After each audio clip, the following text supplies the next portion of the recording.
but later than I usually do my videos recently. But it's July 22nd, 2025. Thank you for joining me, Dorothea, on Through an Orthodox Christian Lens. Got 2 stories to share with you right in this segment, and we're going to get right to it. We will do it again. Trump threatens new strikes on Iran.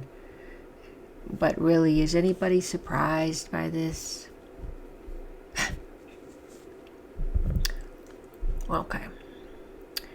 Tehran has vowed to move ahead with its nuclear program despite threats from Tel Aviv and Washington. U.S. President Donald Trump threatened on July 22nd to launch a new attack on Iran's nuclear facilities, hours after Iranian Foreign Minister Abbas Araghchi called on Washington to agree to a fair deal, including a removal of sanctions on the Islamic Republic.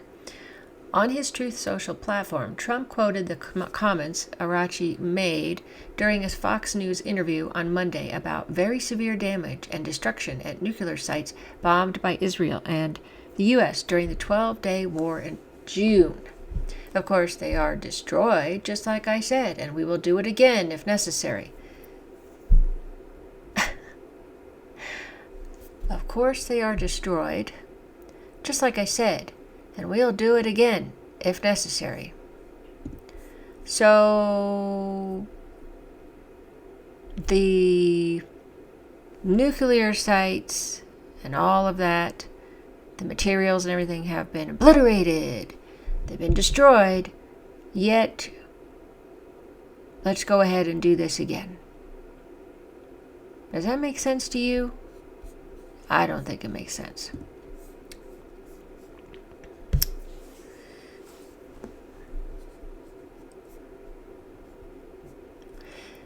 Fake news. CNN should immediately fire their phony reporter and apologize to me and the great pilots who obliterated Iran's nuclear sites. Apologize to me and the great pilots. Oh my gosh. Is his whole terminology, just the way he says things. Sorry. I guess I'm just irritated by him this evening. CNN is a major ratings loser, as is MSDNC, he added, referring to a previous CNN report citing a U.S. intelligence assessment which said Iran's nuclear program was only set back by months. The assessment contradicted Trump's statements after the U.S. attack that the nuclear facilities were obliterated. A newer U.S. intelligence assessment cited by NBC News concluded that only one of the 3 Iranian nuclear enrichment facilities targeted in last month's U.S. airstrikes was seriously damaged. We are open to talks, not direct talks for the time being. If they are coming for a win-win solution, I am ready to engage with them. I mean, we are ready to do any confidence-building measure needed to prove that the Iranian nuclear program is peaceful and will remain peaceful forever, and Iran will never go for nuclear weapons, Araghchi said on Fox News' Bret Baier on the 21st of July. And in return, we expect them to lift their sanctions. This is a win-win game, he added. The foreign minister noted the severe damage and destruction at nuclear sites, but said that the technology is there. We cannot give up enrichment because it is an achievement of our own scientists, Araghchi added. Washington had demanded in previous talks that Tehran accept a zero enrichment deal. Israel started its war on Iran on the 13th of June in the middle of nuclear talks between Tehran and Washington. Israeli officials told U.S. media at the time that Trump was pretending to oppose strikes on Iran while knowing in advance about Tel Aviv's plan to attack, adding that we had a clear U.S. green light and that the goal was to convince Iran that no attack was immediate. Yeah, terrific. What a double crosser. Again, that whole thing was it just, nobody can trust us. Tehran insists his nuclear program is entirely peaceful and has vowed to continue enriching uranium. Israel has publicly threatened to renew strikes on the Islamic Republic. On Tuesday, Tehran is set to hold discussions with Russia and China regarding the Iranian nuclear program and the possibility of new sanctions. Later this week, Iran will hold nuclear talks with EU states, which have recently threatened to reimpose UN sanctions on Iran in line with the snapback mechanism of the 2015 nuclear deal that Trump scrapped in 2018. Anyway, there's Trump. I'll do it again. And what do you all think on that? I mean, pretty sure that we all did not want war with Iran, and he keeps wanting to instigate it. Now, I understand that the reason why he said, what I was reading from the, what do you call them? The analysts were saying that the reason why he said that is because he was trying to say that, that way the war would be over. He wouldn't have, everything's destroyed. Now all of a sudden, we might go ahead and bomb or strike Iran, whatever. I don't know where he thinks the nuclear sites are, or that they're in the same spots. Not really sure on that, because I don't think that's the truth either. In any case, I found that kind of disturbing, but not really too surprising. We knew that it was going to come to this. Everybody believes there's going to be a part 2 to this Iran, U.S., Israel conflict, but not sure. I'm not sure what's going to happen on that, but I mean, we'll see what happens with this. Nothing in the prophecy says that this war, quote unquote, conflict war with Iran, between Iran and Israel or the U.S., is a major battle in World War III. So, but some things do come up. Some things do come up, which maybe I'll show you now, just to bring that up because it came to mind.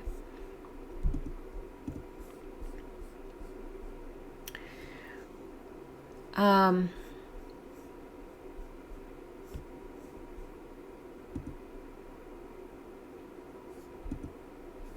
me see here. I need to go to where I thought that was. Okay. So there is another portion in this part where it says, well, in the phase 2, quote unquote, this is an attack by America and Israel against Iran is imminent. Now we know that has happened already, but then it says in the third stage, or third phase supposedly, just realize that it's not really, and none of this is just going to be totally chronological. There's some things that may happen before other things. It's so don't take those phases as etched in stone. In fact, I don't even know if the elder said that. It might have just been people who read over it and thought, okay, well, we're just going to make this as phases and make it easier. But in any case, it says down there, the Russians will go down. This is after what it does after Turkey and after the Scandinavian countries and the helping the Serbs and all that stuff. The Russians will go down south to help their Arab allies, especially the Iranians, who will be attacked by the Americans. Okay, so here it says that specifically that the Americans are going to attack them. Now, I assume this is later because I don't think this happened after this last time with the Americans hitting the nuclear sites.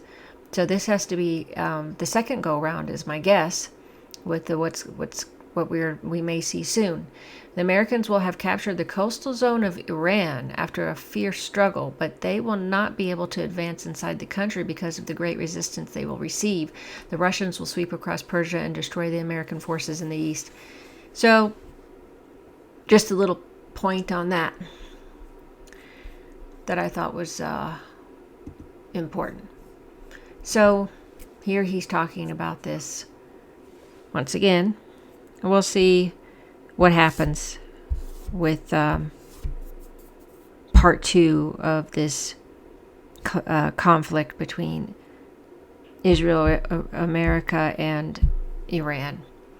The other story I want to share is leaked info on that nuke movement. And I have a video to show you on that. Let's see. This is one from the Hindustan Times. Kind of explains it through this quick video. Let me turn down the sound. I don't want it too loud. I'm probably going to read it to you. U.S. military in panic, nuclear bomb movement gets leaked.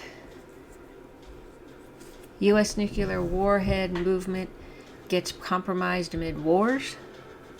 U.S. tries to keep B-6112 bomb transfer secret, but then big twist. West in shock as nuclear desperation gets exposed. As Putin snubs Trump's 50-day deadline, U.S. takes extreme step. All question marks. After a 15-year gap, U.S. puts nukes just 1,700 miles from Moscow. For the first time in 15 years, U.S. nukes are reportedly back on UK soil. Not good. American nuclear warheads being stored at RAF Lakenheath. I guess that's Royal Air Force Base. A new secure storage site was built in UK Suffolk for the nukes.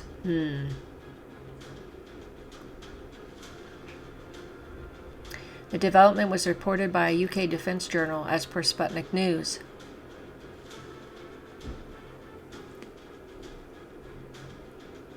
B-1612 low-yield thermonuclear bombs flown in from New Mexico.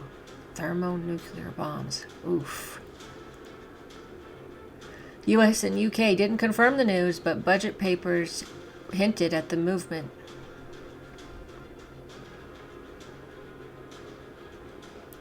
The RAF Lakenheath underwent renovations like new reinforced underground vaults.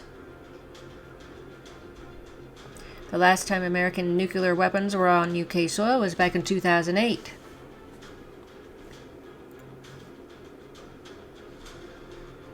B-6112 nuclear bomb is compatible with F-35As and was flown in by 48th Fighter Wing. The move came amid Trump's 50-day deadline to Putin to end war or face tariff attack. Isn't that interesting? I'll give you 50 days, but in the meantime, I'm going to send these nukes to the UK. Okay? Russia has, so far, not shown willingness or alacrity to adhere to U.S. deadline. Nuclear buildup in Europe. Russia has warned in the past that nuclear escalation near its borders won't go unanswered. Yep. Amid Ukraine war, Russia has also placed nukes on ally Belarus's territory.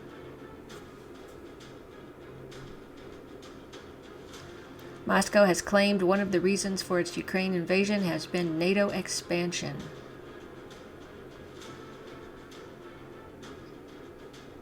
As a condition for peace, Russia has demanded that NATO place a ban on Ukrainian membership.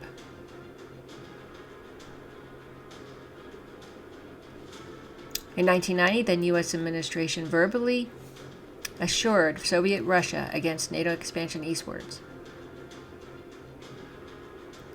U.S. had made the verbal pledge in exchange for German reunification within NATO. Yep. However, several countries in Eastern Europe and neighbors of Russia were admitted to NATO later. Yes, that's right.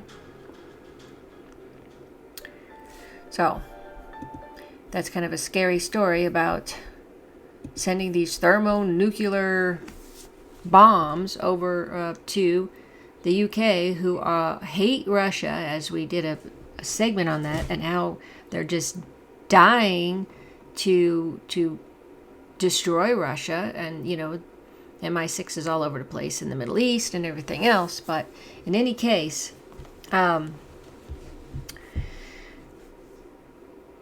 let's not forget the story I had said about that Alex Craner had said that he believed that it was already going on, that the MI6 was giving a nuke to Ukraine.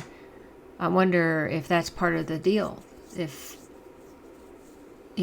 that's also happening still. I don't know. But I'm pretty sure that Russia's not going to take this well at all, because Russia said any threats of using nukes against them, they won't hesitate to use them, because it's an existential threat to their country. So that's what I wanted to share with you in this segment. I hope it was informative and you got a lot out of it. And so I will be back maybe a little bit later. And thanks so much for watching, for your support. And I will be back, as I said, until next time.